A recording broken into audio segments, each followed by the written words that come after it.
Tiada sesiapa yang tahu mengapa lelaki ini telah melakukan sedemikian rupa terhadap orang yang sangat dia cintai.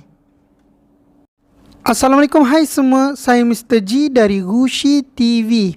Sekiranya anda berminat dengan kisah-kisah misteri, seram dan jenayah, anda telah datang ke tempat yang betul. Sila tekan butang subscribe dan notifikasi sekarang untuk mendapatkan video-video yang menarik dan best daripada kami selepas ini. Tanpa membuang masa lagi, jom kita masuk ke fakta kes. Pada tahun 2009, Rebecca Elwood berumur 14 tahun dan tinggal di Bridgend, Wales. Dia sangat rapat dengan ibunya dan juga adik-beradiknya.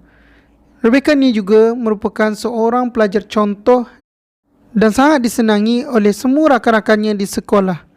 Pada tahun tersebut juga, Rebecca ni telah berkawan dengan seorang lelaki yang mana lelaki ini juga berumur sama seperti Rebecca, iaitu 14 tahun dan juga sangat dihormati dan disenangi oleh rakan-rakannya di sekolah dan juga merupakan pelajar contoh. Lelaki tersebut bernama Joshua Davis. Pada Oktober tahun yang sama, ibu kepada Rebecca ni pernah bertanya kepada Rebecca, adakah Joshua ni adalah boyfriend kepada Rebecca? Dan Rebecca menjawab, ya. Walaupun ibu kepada Rebecca ni menganggap yang Rebecca ni terlalu muda untuk berada di dalam perhubungan, ibunya sentiasa memerhati mereka dan ibunya berpendapat yang Joshua ni sangat baik, caring dan juga protektif kepada Rebecca ni. Oleh itu dia merasa sangat gembira yang Rebecca ni telah menemui Joshua, seorang lelaki yang sangat baik. So pada awal tahun 2010, iaitu tahun seterusnya, pada bulan Januari, Joshua ni telah dijemput oleh ibu kepada Rebecca ni untuk meluangkan masa bersama mereka di rumah mereka pada hujung minggu.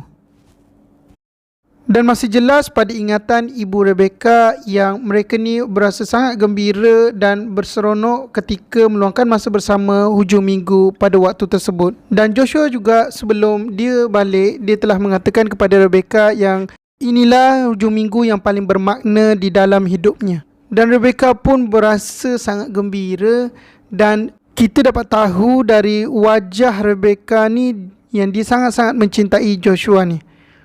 Malangnya pada hari yang sama, Joshua telah menghantar satu mesej kepada Rebecca yang mengatakan dia tidak ingin lagi berjumpa dengan Rebecca dan juga dia tidak ingin lagi berhubungan dengan Rebecca.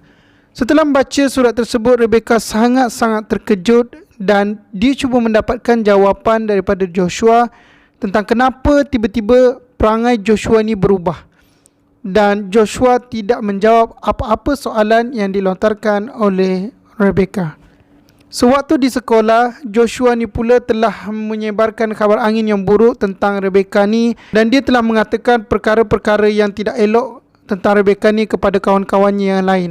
Dan Rebecca sangat pelik kenapa Joshua melakukan sedemikian rupa terhadapnya. Sehingga kan Joshua ni apabila dia bertemu dengan rakannya, dia telah memberitahu yang dia sangat-sangat benci akan Rebecca ni dan ingin membunuh Rebecca. Kawan-kawan Joshua ni tidak mengambil benda tu sebagai serius dan menganggap ianya hanyalah gurauan.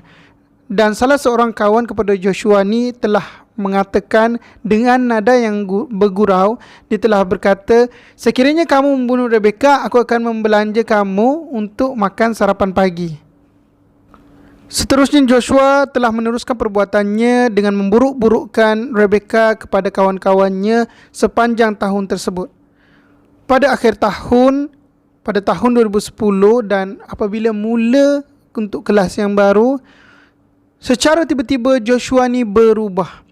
Dia kembali kepada Joshua yang asal. Dia sangat protektif, caring terhadap Rebecca. Dan Rebecca ni, walaupun Joshua ni telah berlaku kejam dengan dia sebelum ni, dengan memburukkan namanya di hadapan kawan-kawannya, tetapi dalam keadaan diam dan juga di dalam hatinya memang dia sangat masih mencintai Joshua. Oleh itu, dia telah menerima kembali Joshua di dalam hidupnya. Sehinggalah pada Oktober 2010, Joshua telah menghantar mesej di Facebook Rebecca. Dia telah mengatakan dia ingin berjumpa dengan Rebecca pada keesokan harinya di sebuah tempat di kawasan hutan. Tempat tersebut memang famous untuk couple-couple dating dekat situ, lebih kurang macam itulah. Dan Rebecca tersenyum dan dia sangat gembira dan dia setuju untuk berjumpa dengan Joshua di tempat tersebut. Pada keesokan harinya, Rebecca pun bangun awal dan dia telah meletakkan makeup di mukanya dan dia berasa sangat gembira. Setelah siap berpakaian dan bermakeup untuk jumpa dengan Joshua, dia telah memberitahu ibunya dia ingin keluar untuk bertemu Joshua.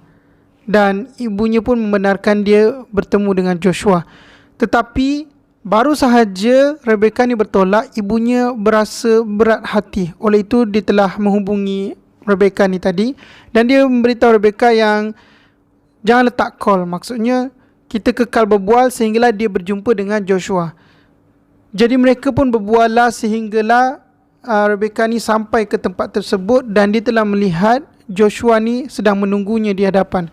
Dan dia telah mengatakan kepada ibunya yang Joshua ada di hadapannya sekarang dan kita akan bertemu lagi selepas itu, dan dia telah meletakkan telefonnya. Setelah itu Joshua telah datang kepada Rebecca dan membawanya masuk ke dalam hutan tersebut.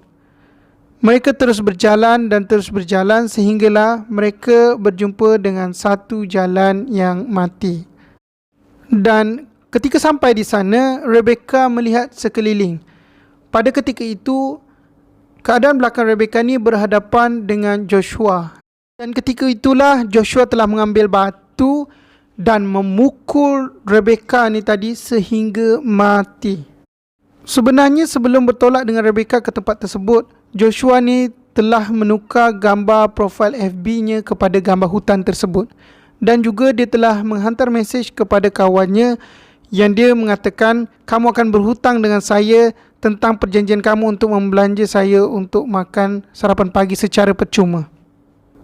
Dan setelah dia melakukan perkara tersebut terhadap Rebecca yang menyebabkan Rebecca telah mati, pada hari tersebut juga dia telah membawa rakan-rakannya ke dalam hutan tersebut dan menunjukkan mayat Rebecca kepada kawan-kawannya. Dan kawan-kawannya berasa sangat terkejut. Dan pada hari yang sama juga, kawan-kawannya telah pergi berjumpa dengan pihak polis di balai polis untuk melaporkan apa yang telah dilakukan oleh Joshua terhadap Rebecca. Dan Joshua pun telah ditangkap oleh pihak polis.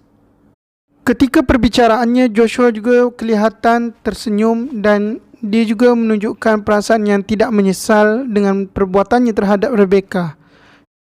Pada masa yang sama, Joshua juga telah meletakkan kesalahan tersebut, kesalahan membunuh Rebecca tu, kepada kawannya, yang mana kawannya telah mencabarnya untuk membunuh Rebecca dengan membelanjanya makan sarapan pagi. Walaupun begitu, juri tidak menganggap apa yang dia katakan itu adalah perkara yang sebenar. Oleh itu, dia telah dihukum penjara 14 tahun. Dan terkini, setelah bertahun-tahun dia menidakkan perbuatannya terhadap Rebecca, sehinggalah pada tahun 2018 apabila media melaporkan dia telah melakukan admission ataupun dia mengaku terhadap perbuatannya, dengan balasan dan harapan hukumannya akan dikurangkan, iaitu hukuman penjaranya. Itu sahaja untuk kisah kali ini. Dan jangan lupa untuk tekan butang subscribe dan notifikasi sekarang untuk mendapatkan video-video menarik selepas ini dari kami. Sekiranya anda ada apa-apa cadangan, sila komen di ruangan komen di bawah dan jumpa lagi di video akan datang.